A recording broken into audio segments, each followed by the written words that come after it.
Welcome to my channel. I am K to the K to the K to the.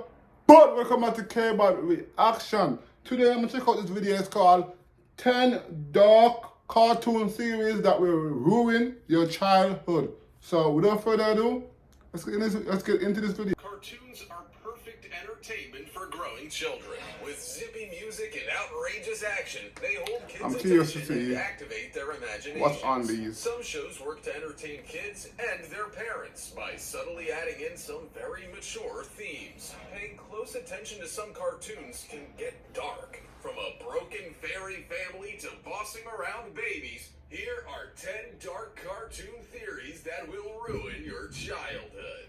Before we begin, make sure to hit that like button, subscribe to our channel, and click the notification bell for more amazing videos every day. That being said, let's begin. Number 10. Fairly Odd Parents. Double Troubles.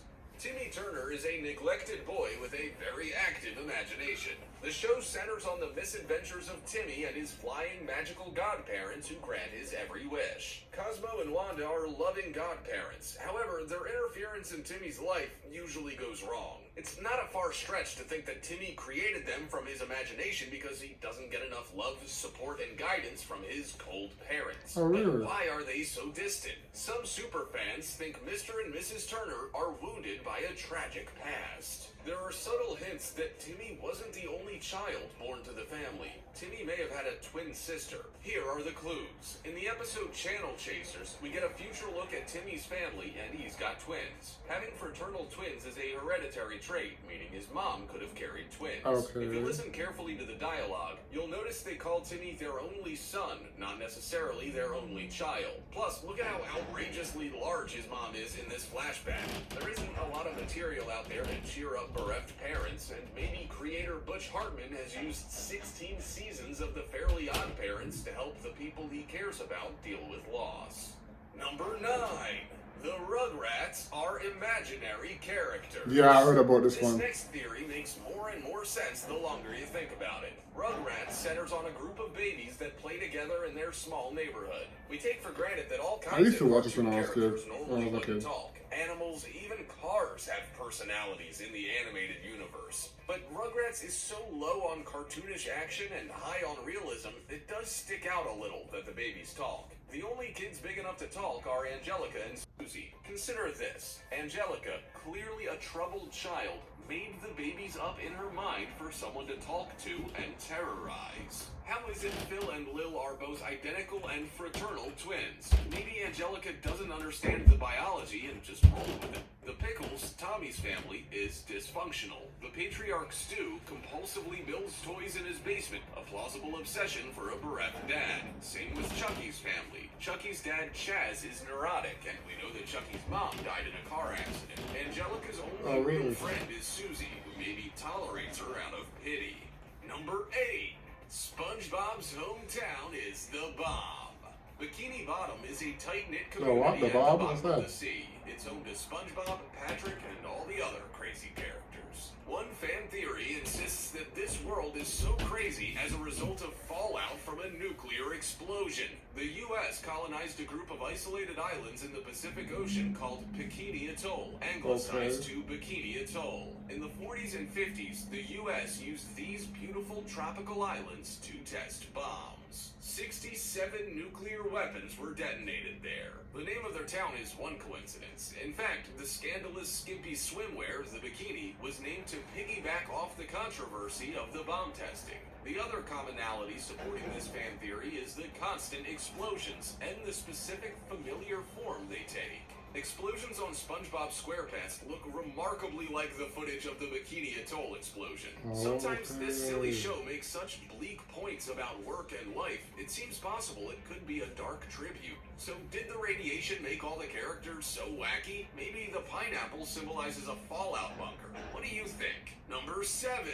Toy Story 3 equals World War II. What the Toy hell? Story is a fun, lighthearted story about friends trapped together, owned by something massive compared to their size. The premise is already a little macabre. Before we talk about Toy Story 3, look back at the first two movies. They take place during the space race, and the changing times drive the conflict between Woody and the new guy, Buzz Lightyear. In the third installment, Andy's ready to go off to college, so the toys ponder their fate. Woody rallies the group and gives a speech, which drama buffs can confirm is unusually similar to a scene in The Pianist, an award-winning Holocaust movie. Not a coincidence. After this, Buzz suggests they go hide up in the attic, a common place for old toys, but also the famed hiding place Anne Frank and her family spent years in while hiding from persecution. The story follows a clear Holocaust allegory. The world turns its back on the toys, and they're packed tightly together and carted off to a daycare. The daycare represents the concentration camps, a place where the toys are sent to die. The toys are neglected, abused, and even incinerated once broken. That's dark enough, but there's a huge visual cue telling us to think deeper about what's going on. There's a world map in all three movies, with the map in the third version showing some unfamiliar borders. Knowing how many people work on animated films, especially Pixar films, the inconsistencies can't be an oversight. History buffs who have pondered the changes to maps between the sequels speculate there was a world war between 2 and 3. The similarities are too close to overlook. There are guards, privileged prisoners, all the horrors. The only major difference is the happy ending. In Toy Story 3, the gang is saved by the aliens, reunited with adult Andy, and adopted by a new home. Bonus theory. The ending isn't quite what it seems, and the toys didn't make it out of the incinerator. Maybe they perish, have one last spiritual encounter with Andy, and enter toy heaven. Number 6. Ed, Edd, and Eddy. Okay, let's go. Forever. Ed, Edd, and Eddy, along with the rest of their gang, explore I every think I heard a square theory inch about of this Beach one. Creek. Just some carefree Let's friends reconfirm playing it. for a seemingly endless summer, or lost souls thrown together to not quite suffer for eternity. You only have to watch an episode to know that these kids have less than perfect lives at home. But maybe there's deeper symbolism in I think play there's for like this no show. parents They might in be this show. dead in purgatory. Let's think about the evidence. Why are all of the main characters' tongues dark? Maybe it's not from candy dye, but the pallor of death. The show never leaves the cul-de-sac, and the summer vacation never ends, not even at the end of the seasons. Somehow, these kids seem to be from different eras. Ed is reclusive and loves monster movies, a total 50s kid. Now for the second Ed, Double D. He's plagued by endless post-it notes with chores to do from his parents. Not quite a torture, but not exactly paradise since he's never thanked by them. He never removes his hat. Could he have suffered a horrible accident or died after unsuccessful chemotherapy treatment for his cancer made him bald? He loves technology, a total 80s kid. Eddie's brother tormented him, we find out at the end of the series. The only time they leave Peach Creek is the only time we meet him. Could this be that they left purgatory to visit hell? Number 5. King of the Hill's paternity plot. This show about a quaint Texan dad and his neighbor buddies is chock full of slow burn jokes and smart references. I haven't watched Watch a this. few episodes and you can't miss the truth King of about the Hill? neighbor I boy don't Joseph. watch it. It's painfully obvious that John Redcorn, Nancy's longtime lover, is the real father. Obvious to everyone but Dale. At one point, conspiracy happy Dale rationalizes his son is so different because he's an alien. Whether we're laughing at Dale or taking pity on him, we are falling for the writer's misdirection. Just as Dale is oblivious about Joseph's parentage, audiences were slow to pick up on Bobby's real father. We all know Hank has a narrow urethra, but have you ever noticed that Bobby doesn't resemble Hank very much, physically or with his personality? How about the way Peggy gets annoyed whenever Bill's around? One time, Bill confesses he and Peggy were intimate in a moment of weakness, to which Hank replies, "No, you didn't, Bill." We laugh at Dale for being oblivious, while the writers are laughing at us. We knew creator Mike Judge was a genius when he created Beavis and Butthead, but sweet lady propane, did he ever get us with this one? Number 4. Who Framed Roger Rabbit is historically accurate. Kinda. Audiences got more than they planned on watching this live-action cartoon hybrid. A silly romp about Clear in the name of a lovable misfit quickly turns into an allegory for institutionalized racism. The parallels between Toontown and America's dark segregationist history are undeniable. When you watch Who Framed Roger Rabbit as a child, it hurts to see humans hate cartoons. Toons, they call them, and you understand that's a slur. Judge Doom executes cartoons at will. Older kids might understand that's lynching. Watch as an adult and you understand the whole premise is about systemic racism. Judge Doom has nobody stopping him from dissolving guilty Toons in his dip, and his plan to dismantle the Toons trolley to build a highway for rich people is the pure lawful evil you can read about in human news today. Even our human protagonist, Eddie, wants to believe that the residents of Toontown he's friends with, like Roger, are some of the good ones. The fact that Eddie struggles with his unnatural attraction to Jessica Rabbit makes this theory hit you like a pie in the face. Number 3. Hey Arnold is a show about Helga. This one doesn't take much evidence to make it It's called Hey Arnold. As kids in the 90s, we took for granted Arnold being the protagonist. His name is in the title. But who is actually saying that? It's always Helga. At first, Helga is the villain of the show, always bullying Arnold and calling him football head. Her unrequited love is the main constant throughout the show.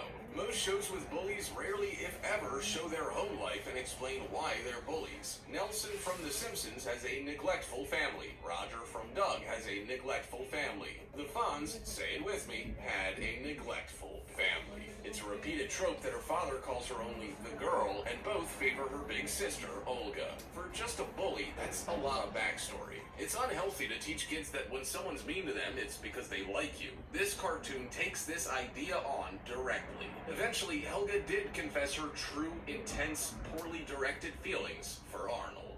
Number 2. Zazu is a traitor. If the line, "I've never seen a kind of beast with quite so little hair," is hinting at anything, along with a lot of Zazu's lines, and not just the "I just can't wait to be king" number, but the entire film, it's that Zazu really does not like the idea of Simba being king. The most noteworthy line is, "If this is where the monarchy is headed, count me out, I won't hang about." It seems pretty clear that Zazu would willingly rebel against Simba if Simba were declared king. Because of this, some fans think Zazu may have worked with Scar, communicating off-screen, and helped him pull off his plan to dispose of Mufasa and drive Simba out. Adding to the theory is that when Nala and Simba enter the elephant graveyard, Zazu comes to find them, but Scar was the only other one who knew where they would be. Number 1. Inspector Gadget is a replacement for a deceased man. Some people think Inspector Gadget is more than just a cool robot policeman. Some people think he's actually the second Inspector. These theorists believe Inspector Gadget was built as a robotic replacement for a human inspector who lost his life on the job. But here's where things get more interesting. The original inspector did not lose his life. He went missing.